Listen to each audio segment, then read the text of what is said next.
Akuntansi Pusat Pertanggungjawaban.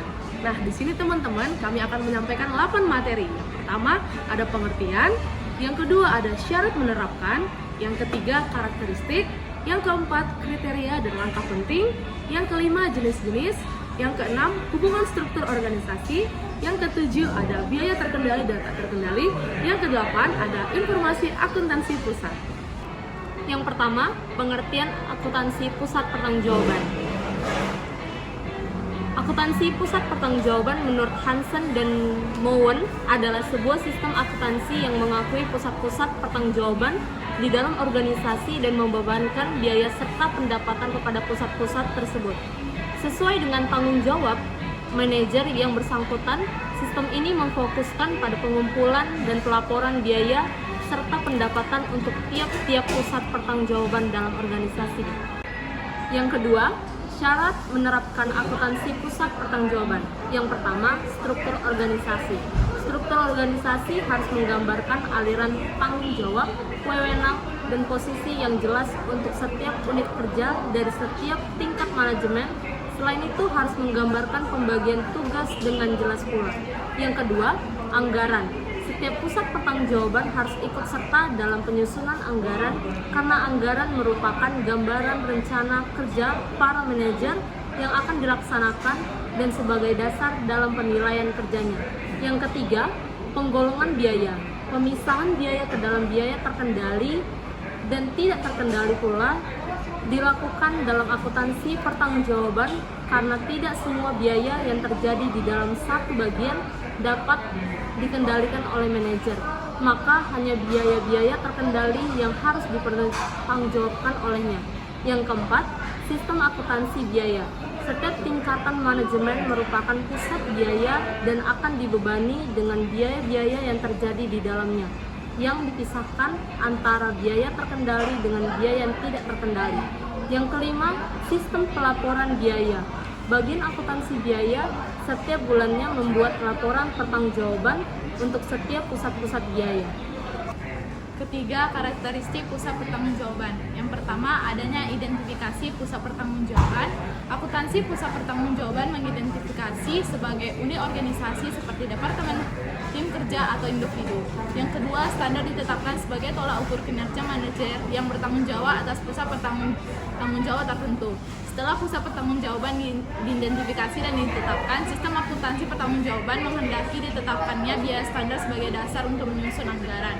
Yang ketiga, kinerja manajer diukur dengan membandingkan realisasi dengan anggaran. Pelaksanaan anggaran merupakan penggunaan sumber daya manajer pusat pertanggungjawaban dalam mewujudkan sasaran yang ditetapkan dalam anggaran. Yang keempat, manajer secara individual diberi penghargaan atau hukuman berdasarkan kebijakan manajemen yang lebih tinggi. Sistem penghargaan dan hukuman dirancang untuk nantinya memacu para manajer dalam mengelola biaya untuk mencapai target standar biaya yang dicantumkan dalam anggaran. Keempat, kriteria dan langkah penting menerapkan akuntansi pusat pertanggungjawaban, yang mana ada dua. Yang pertama, kriteria untuk menerapkan akuntansi pertanggungjawaban. Yang kedua adalah langkah penting dalam menerapkan akuntansi pertanggungjawaban. Untuk kriteria untuk menerapkan akuntansi pertanggungjawaban terdiri dari 3 poin. Yang pertama, pembagian tugas yang jelas. Yang kedua, sistem pelaporan yang efektif. Dan yang ketiga adalah kultur organisasi yang mendukung.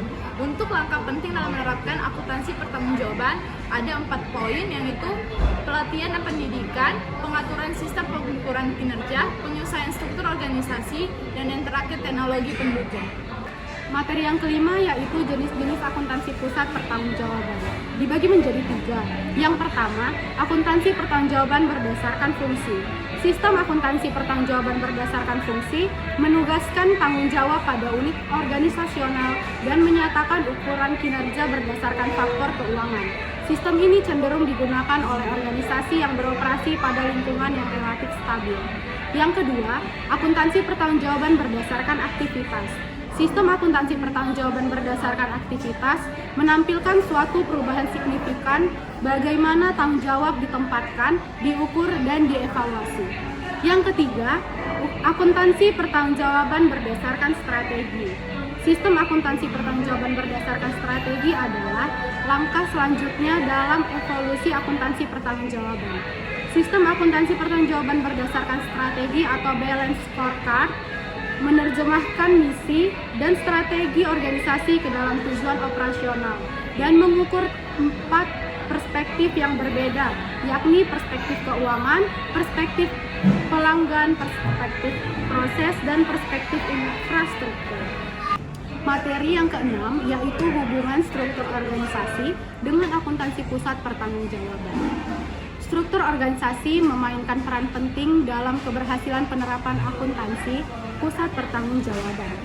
Sebuah struktur organisasi yang jelas dan tegas dengan pembagian tanggung jawab yang terdefinisi dengan baik merupakan prasyarat utama bagi penerapan sistem ini. Masing-masing manajer harus memiliki wewenang yang cukup untuk mengambil keputusan dan bertanggung jawab atas hasil kinerja unit bisnis. Yang ketujuh, biaya terkendali dan tak terkendali. Biaya terkendali adalah biaya yang dapat dipengaruhi dan dikendalikan oleh manajer pusat pertanggungjawaban. Contoh biaya terkendali antara lain adalah biaya bahan baku, biaya tenaga kerja langsung, dan biaya overhead pabrik yang dapat dikendalikan. Biaya tak terkendali. Biaya tak terkendali adalah biaya yang berada di luar kendali manajer pusat pertanggungjawaban. Contohnya adalah biaya sewa gedung, biaya asuransi, dan biaya bunga pinjaman. Pentingnya pemisahan. Hal ini memungkinkan pengukuran kinerja manajer pusat pertanggungjawaban secara adil, hanya berdasarkan biaya-biaya yang berada di bawah kendali dan tanggung jawabnya.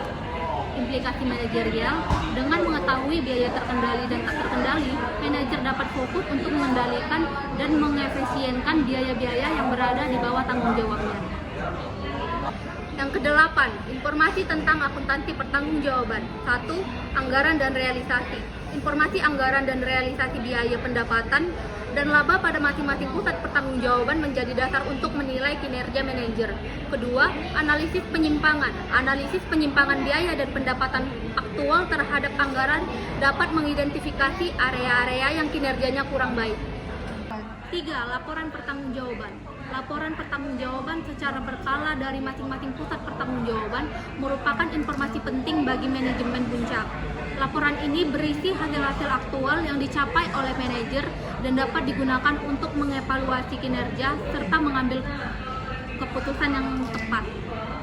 4. Informasi benchmarking. Untuk memperoleh gambaran yang lebih komprehensif, informasi akuntansi pertanggungjawaban dapat dibandingkan dengan kinerja unit atau organisasi lain yang sejenis. Informasi benchmarking ini dapat membantu mengidentifikasi area-area yang masih perlu diperbaikan atau peningkatan kinerja. Sekarang kita masuk ke dalam kesimpulan.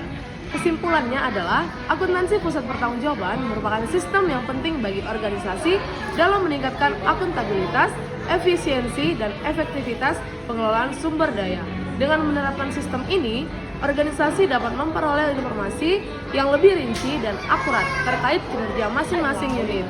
Pada akhirnya, akuntansi pusat pertanggungjawaban menjadi alat yang sangat penting dan bermanfaat bagi organisasi dalam meningkatkan kinerja dan mencapai tujuannya secara lebih efektif.